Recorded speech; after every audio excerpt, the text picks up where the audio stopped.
What's up, everybody? My name's Chris Pratt, and I'm one of the hosts of the Teach Bigger podcast, and this is our first ever episode of the Big Tech Tip. Every Tuesday, we're going to be giving you tech tips that are going to help you in your journey of remote learning, or even if you're not doing remote learning and you're doing face-to-face, but you want to incorporate more technology or flipped instruction, these tips should help you navigate your classroom and give you great ideas on how to incorporate technology that's effective, efficient, and fun for kids. So, this week, the big topic is what everybody's dealing with right now in remote learning, and that is breakout rooms. We're going to be taking a look and diving into Zoom breakout rooms and giving you an idea of how they work and how you can use them effectively. So if you're ready, I'm ready. Let's dive in.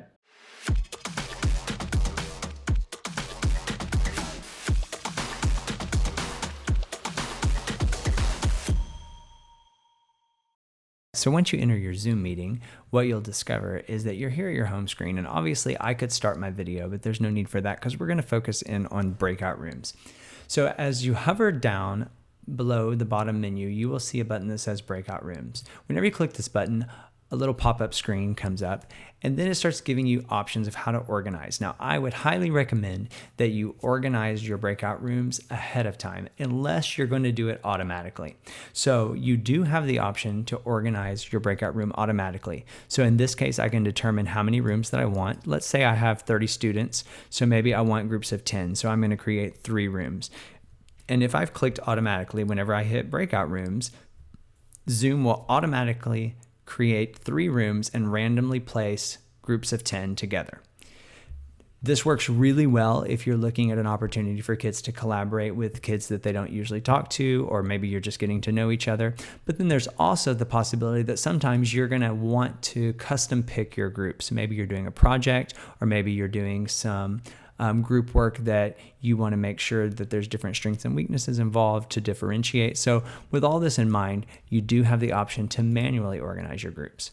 So whenever you click manual and you click create breakout rooms, you will be taken to a menu that gives you some options. So the first option is to rename your group. So maybe I don't want to call this breakout room 1, maybe I just want to call it group A. Okay, whatever it may be, and then you simply rename it there. So now I always have the option to delete the room if things didn't work well. Now I would highly recommend that if you're going to create manual groups that you do this before your Zoom meeting starts. Once your Zoom meeting is open, kids, as they log in, they can be coming and waiting in the waiting room. You need to have this done ahead of time so that way it doesn't catch you off guard, because this can be a little time consuming. So back to where we were, you can always delete the room if you don't like what you've done, and you can start over. Okay, here on this button where it says assign, I can click assign and I can determine which students I want to join that room. So in this case, I'll put my 2 students that I have in there. And then from there, it's simple. I can just hit open all rooms, and those students would be sent to those breakout rooms as we've assigned them. Maybe I decide that, you know what, I've made a mistake after I've gone through here. I don't like that. So if I do recreate rooms, I have the opportunity to start over. Okay. Also, if I'm going through, I have the opportunity to add as many rooms as I want. So maybe I need several rooms. So I have group 2, group 3. Again, I can go through the process of renaming the room and assigning them as needed. Another great feature that I want to show you is down here under options. So in options, of course, we have the option to move all participants into the breakout room automatically, but in this case, we're using the manual feature.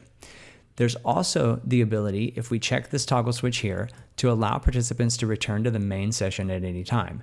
This is great because maybe a group finishes early, so this gives them the opportunity to come back in a safe spot where they're all together, and it's not necessarily just that breakout room.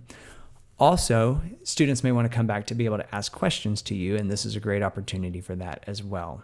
Here, we have the option to limit time, and I think this is so valuable because oftentimes we're doing group work, but we don't want it to go beyond a certain amount of time. So if I click this toggle switch here, I can limit my breakout rooms to however much time I want. Okay, so let's say I only want them to work together for 5 minutes.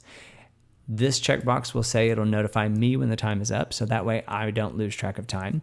Also, I have the option with this toggle switch to create a countdown after closing a breakout room.